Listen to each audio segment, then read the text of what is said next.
Assalamualaikum warahmatullahi wabarakatuh. Salam sejahtera, salam Malaysia Madani. Kepada media yang hadir pada hari ini, kita mohon kerjasama kepada semua hadirin. Saya mohon kerjasama kepada semua hadirin.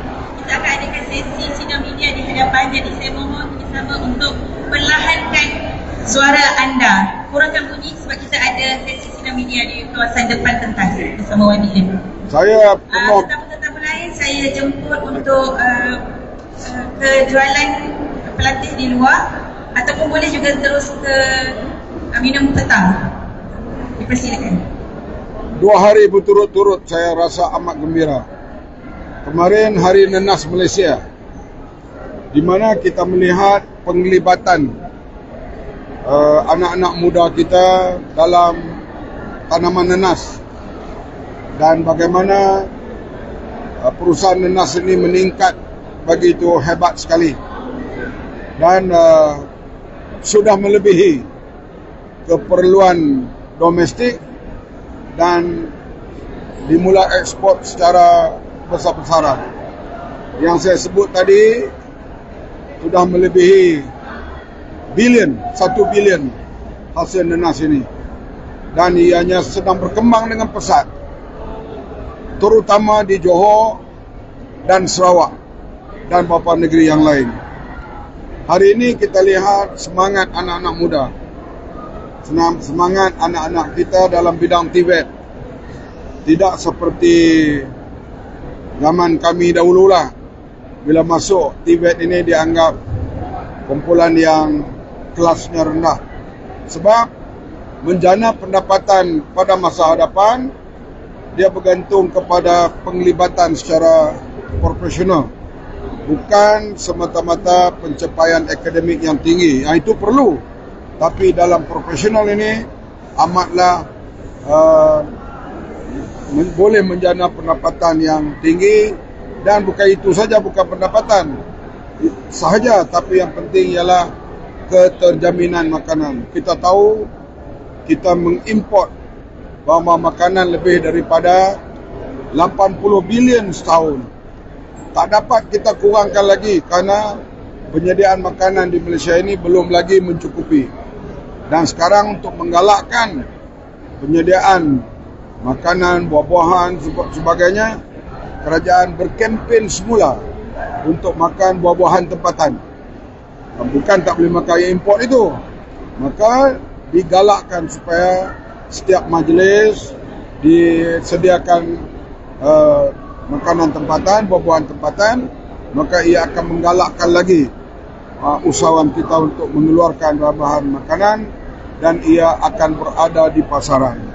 Dan ini saya nampak agropreneur muda ini sekarang ini sedang berkembang, dan kita harap akan terus berkembang, dan kita akan menjadi negara di samping negara yang terkenal dengan AI, dengan elektronik, pengekspor utama, juga ke arah penyediaan keterjaminan makanan pada masa yang akan datang.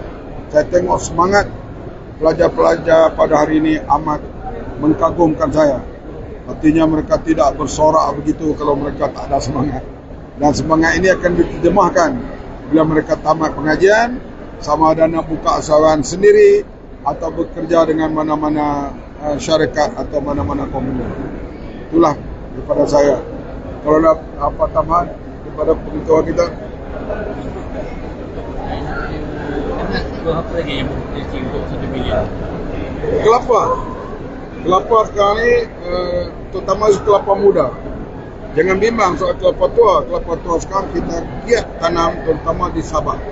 Dan insyaAllah bila berlaku kenaikan harga santan yang tinggi kira 2 bulan yang lalu, kita banyak membawa daripada Sabah untuk membawa ke Semenanjung untuk menurunkan sedikit harga. Dan kelapa muda amat berpotensi bila boleh diekspor ke negeri China dan beberapa negeri yang lain. Dan saya juga kemarin menerima avocado daripada Temingau, daripada Timbalan Menteri, yang buahnya besar dan cantik. ini adalah satu usaha yang perlu kita tumpu pada masa akan datang. Lagi apa ekspor utama sekarang, durian sudah tentulah, dan nenas meningkat dengan begitu cepat. Kita berkempen tak sampai 2 tahun, nampak disambut oleh pengusaha-pengusaha nenas dan juga orang yang terjun dalam sama ada usaha besar atau kecil.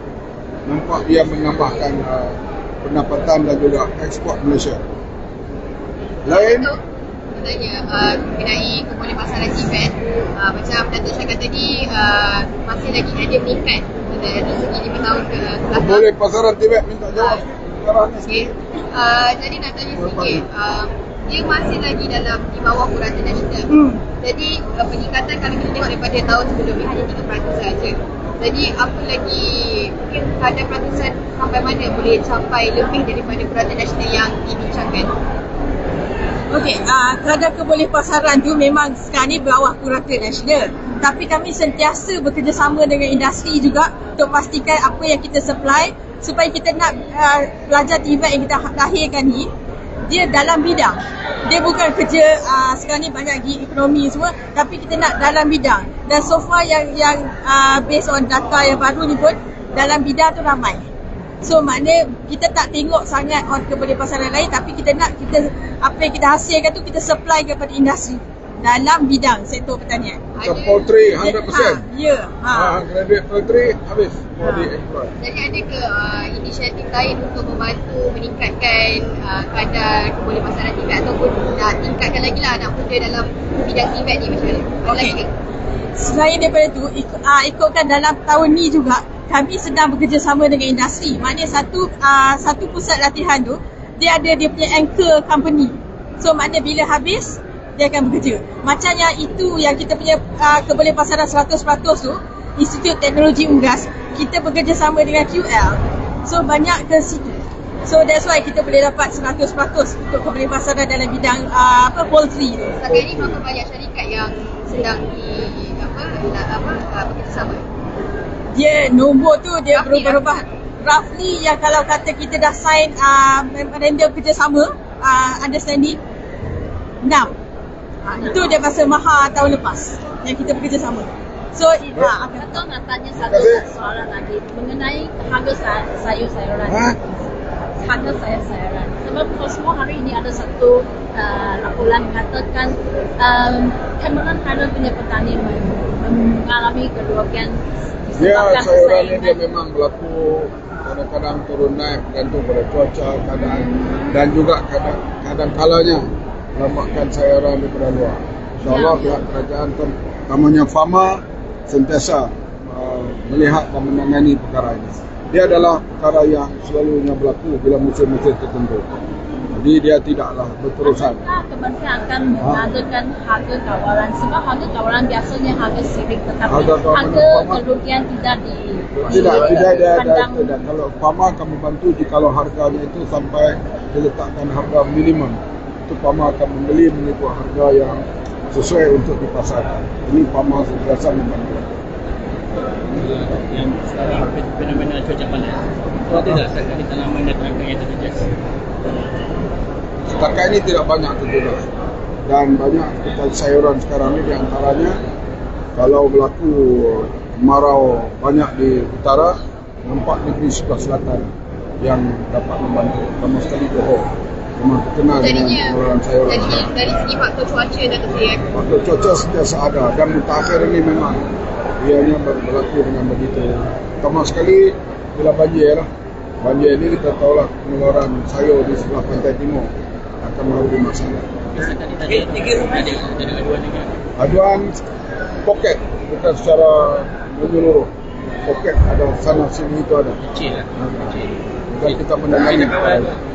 Alhamdulillah kami terkawal. Baik, terima kasih semua. Thank you. Siapa lagi? Nanti tak ambil dan cakap apa pun.